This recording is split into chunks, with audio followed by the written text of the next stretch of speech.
If you run your own limited company, something you absolutely want to get right is making sure that you get paid in the most tax efficient way possible.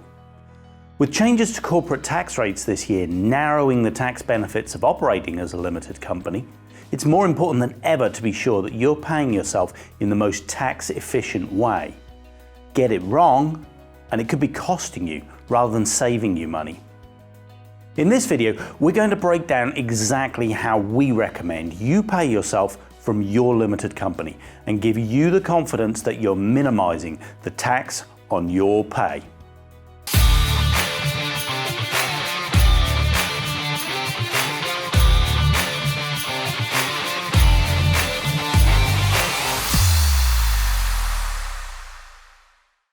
Right, before we start, let's get a big disclaimer out of the way. And yes, I'm an accountant, I'm covering my back. But really, this is important because this isn't a one-size-fits-all topic. I would always recommend seeking the advice of a qualified accountant to ensure you have the optimum mix of salary and dividend for your situation. There are more factors involved than I can possibly cover in this video, and having the expertise of a qualified accountant to make sure all of those factors have been considered is the best way to ensure that you're paying yourself in the most tax efficient and effective way. What I'm going to try to do with this video is show you our recommendations for the most common combination of factors that we see. I'm also going to show you some examples of how different factors might change this advice, so make sure you watch to the end just in case any of these affect you. So primarily we're going to be looking at the position for a single director who is also a shareholder of their company and who has no other income outside of their earnings from their company. In our experience, this is the case for the majority of companies out there, but even if this isn't you, keep watching because some of the principles will still apply to you. There are still valuable lessons to learn, and I will be going over some other examples as we go. I'm going to go through this on a spreadsheet I've set up so we can look at the different options and how they impact on how much tax you pay. As we go through, I'm going to illustrate how the different taxes work and point out some of the new changes that make things just a little bit different this year. So over here on the left, we have your limited company. And over here on the right, we have your personal taxes. Now, there's a lot of information on this spreadsheet, so don't feel intimidated. I'm going to go through this line by line. So let's start doing that. Let's start with the limited company. So here we can put in any kind of profits that the limited company has made that we are then choosing. We can either pay out by salary or dividend. Let's put in, say, £50,000. Why £50,000? Well, corporation tax rates have changed this year. So prior to the 1st of April 2023, we've had a flat rate of corporation tax of 19%. It didn't matter how much profit you made, the rate was always going to be 19%. However, in this year, so from 1st of April 2023, the rates have changed and we now have a tiered system. So profits up to £50,000 get a tax rate of 19%. However, if your profits go above £50,000, then your tax rate also starts to increase. And the more you go above, the higher your tax rate becomes.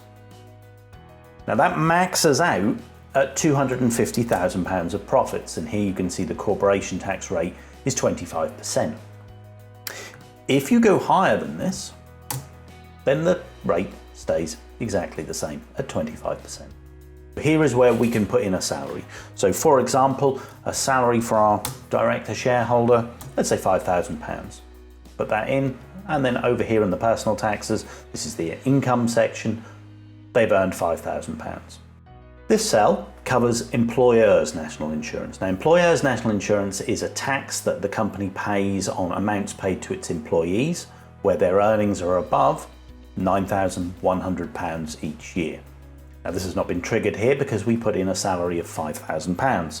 However, if we put in £10,000, you can see we have £124 to pay. Employers' national insurance is currently 13.8% of the salary over £9,100. Now, there is also an employment allowance available for employers. This exempts the first £5,000 of employer's national insurance that a company has to pay. However, there are exceptions to this. Certain businesses will not be able to claim this, and a particular one will be any employer that is a single director, single employee. So one person on the payroll and that person is a director. You cannot claim the employment allowance in those instances. Now we're going to go on the basis that that's not being factored into the equation. So following down, we now have our profits before corporation tax here. So this is the profits before less the salary and employer's NIC. Now, the reason it's done in this order is because salary is always tax deductible for the company, as is the employer's national insurance. So we've got our tax rate coming from these profits figures, 25%, because it's above 250,000. That gives corporation tax here of 72. Now the important thing here is that any dividends that we take do not get any corporation tax relief, and that's why dividends are below corporation tax here. So if we put in, for example, £50,000 of dividends, it reduces our profits available, but our corporation tax rate and our corporation tax amount stays exactly the same. Whatever figure we put in here for dividends makes its way over onto the personal taxes for the income we have here. Going now to explain about the personal taxes, I'm just going to up the salary a little bit just to give us some slightly different figures. And let's go through this.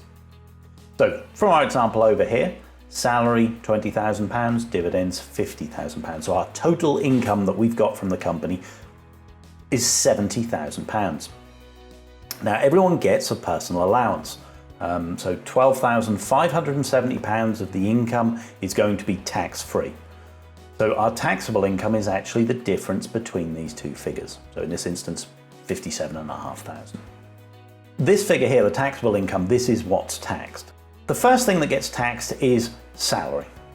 So the rates of tax here are 20% for basic rate income. What's basic rate income? Well, basic rate income is the first £37,700 of this taxable income. So the first bit gets 20%. After that, it's higher rate tax, which is 40%.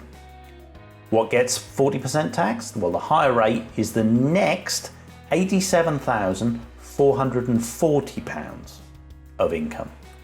And then finally, we have an additional rate. So this is everything above once these two are completely exhausted, and so effectively over 125,000, the additional rate of 45% kicks in. Going on, national insurance is still payable on salary. And so for employees, effectively up to income of the personal allowance plus their basic rate, you've got a 12%. And then after that, everything above gets 2%. And the everything, remember, is only on salary, nothing to do with dividends here. And so finally, we now have to tax the dividends. So dividends are taxed at 3 rates, following these exact same bands for salary. And then finally we look here and you see take-home pay. So the take-home pay is essentially what is our gross income, our 130,000 here, less all of the tax as individuals we have to pay. So let's take a look at some examples now, and we can move on to what our recommendations are for the optimum salary to pay yourself in 23-24. In my first example, I'm going to pick profits of £65,000. The reason I'm picking £65,000 is so that there is enough income there to make sure we are covering our dividends and our salary. So let's put in a basic salary of £12,570. Why 12,570? Well, 12,570 is the personal allowance, so it's a good place to start. Now, 12,570 does mean we pay a little bit of extra tax. We're going to be paying a little bit of employer's national insurance here, so that factors in. Now then, what we're going to do is we're going to then put in some dividends, and with the dividends, we're going to completely exhaust all of the profit that we made this year. So profit after dividends is 0. Now, what's our take-home pay in this instance? Well, our take-home pay is £50,190. So this is the example we've just put in, so let's put that in.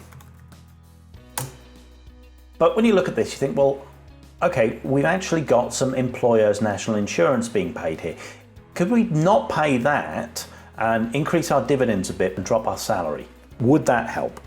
So let's have a look at that. So if our basic salary was instead £9,100, now we have no employers' national insurance. Coming down though, we need to increase our dividends to get this down to zero so that we're looking at a like-for-like comparison. So we put in 45,178, and in this instance our take-home pay is 49,964.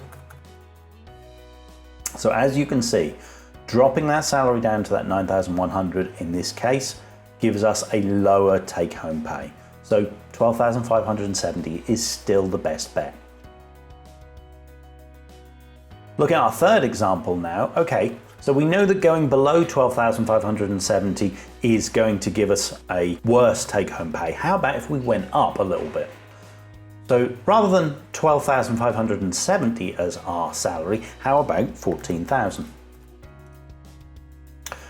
Bit more employers' national insurance to pay here, and oh look, our dividends are now over our profits, so we're going to have to reduce those. Again, to get our like-for-like situation, let's bring our profits down to zero, and where do we end up? This time going upwards, we are at £49,948.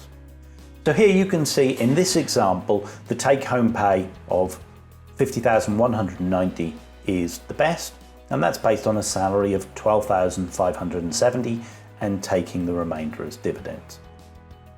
Now, we've been looking at a profit level of £65,000. Now, £65,000 doesn't give us a particularly high corporation tax rate. So how about we up that? What if we do exactly the same with a £300,000 profit?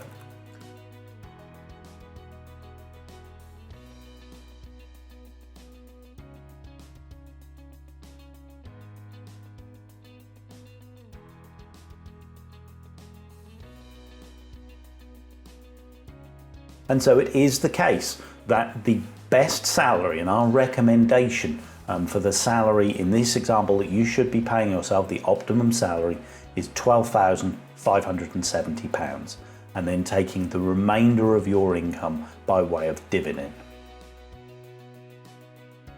Now, as I said, that takes a simple version. It is the most common version, but there are plenty of people out there that don't have this scenario. There are unfortunately a very large amount of scenarios, more than I can go through here. But I did just want to show you an example of one of those scenarios where actually the situation of taking as much dividend as possible and just taking a small salary doesn't necessarily work. It's a slightly different one, but I think it will give you a bit more insight. So switching over here, we're going to look at our third example. Now with this one, we're starting with profits of 356,782. It's a very strange number, I admit, but I've manufactured this number in order to give us some nice round figures a little bit later on, so just bear with me, I'm not cheating. Now, what we're going to look at is the situation where our director in this instance is someone who already receives a salary from their company. And we're going to say that their salary that they already receive is £51,000. Now, I know you're going to say, well, hang on a minute, you just said £12,570 is the optimal amount. Why would anyone be paying themselves £51,000? Well, actually, there are quite a few reasons why that is the case. As you see companies getting more complex, more directors, more shareholders, different levels of responsibility among directors, you start to find that actually it's impossible to pay everyone the optimum amount and have a correct distribution that feels fair to everybody. And so other factors do come in, and not everybody receives a salary that is purely based on the most optimal tax position. So in this instance, this person already has a salary of £51,000. And what we want to do now is to have the company pay an extra £30,000 out to them. So two ways that we could take this £30,000. The first way we could do it would be by way of basic salary. So in order to just cost the company £30,000, we need a basic salary of £35,149. Now you can see we've gone down from 225,000 to 195, a drop of £30,000 in terms of cost for the company. Now if we do that on the personal taxes side, the take-home pay is total £59,015. So that's the salary option. Now, let's drop out the salary option. We leave our £51,000 in because that's already been paid. How about now if we drop it by £30,000 of dividend? In we go with 30. Again, our profits after dividend is 195, so exactly the same as it was with the salary. Now our take-home pay, by doing it by way of dividend, is £58,841. So this one is actually now saying that it's better to have paid that £30,000 extra by way of salary or a bonus instead of a dividend. Now for many years that question of bonus versus dividend almost always came out dividend. It was a very rare circumstance that you would find that bonus was the better route. However, the way that corporation tax has now changed means that there are going to be more circumstances where paying by way of salary or bonus instead of dividend is actually the more optimal position. So like I said, we can't take it for granted anymore that small salary, large dividend is always going to be the best. You've seen now that our recommendation for director shareholders for 23-24 is that they pay themselves a salary of £12,570 in the majority of instances and take the rest of their remuneration by way of dividends. However, you've also seen that there are instances where our recommendation would be different depending upon the circumstances.